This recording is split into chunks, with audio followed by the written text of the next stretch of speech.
Top quality और consistent performance के लिए सिर्फ सिल्वर पंप। टॉप क्वालिटी और कंसिस्टेंट परफॉर्मेंस के लिए सिर्फ सिल्वर पंप, नाम याद रखना।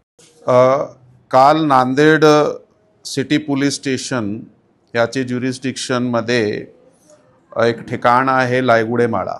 या लायगुडे माला या ठिकाणी एक समृद्धी सोसायटी, त्या ठिकाणी एक यूपी वरून आलेला कपल 1.5 वर्षापासून राहत होता।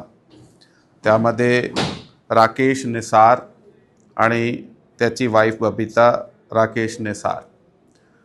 तर त्याचा घरगुती भांडण काही दिवसापासून चालू होता, पैशावरून वाद होणे किंवा पर्सनल काही वाद होणे। काल त्याचा आपसात जे वाद झाला त्याचा विषय असा होता की जे राकेश निसार आहे त्याचे वडिलाचा काही फोन वगैरे आला होता, त्यांना पैशाची गरज होती आणि बबिता निसार त्याची जे वाईफ आहे त्याने त्याला सांगितलं की त्याला कुठलेही पैसे वगैरे पाठवायचे नाही, म्हणून त्या विषयावरनं त्याचा वाद झाला। त्या वादावादीमुळे ते जे बबिता निसार आहे त्यांनी ते सुसाइड अटेम्प्ट केला घरी, परंतु ते सुसाइड त्याचा सक्सेसफुल झाला नाही। परत त्याचा भांडण वाढला आणि जे त्याचा पती आहे राकेश निसार त्यांनी त्याचा गला दाबून त्याला स्ट्रँग्युलेट केला आणि त्या जागेवर ती मयत झाली।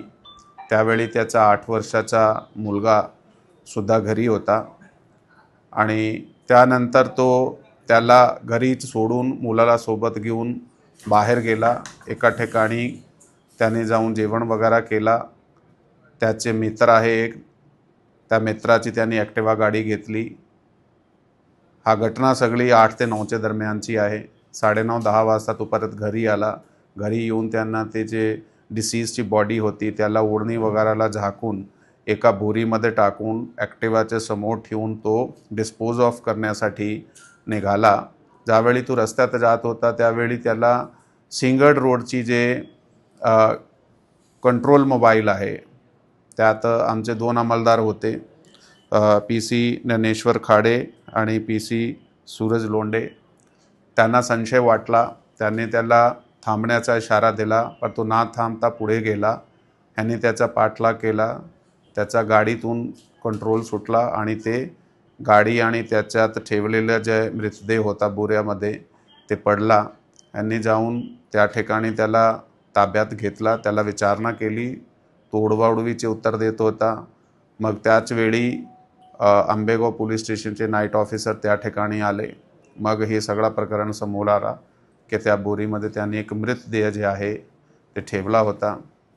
पुढची इन्क्वायरी केल्यानंतर तो कुठे राहत आहे, त्यांनी कोणाचा मर्डर केला आहे ते सगळं समोर आला आणि नांदेड सिटी या ठिकाणी मर्डरचा जे ऑफेन्स आहे दाखल करण्यात आलेला आहे।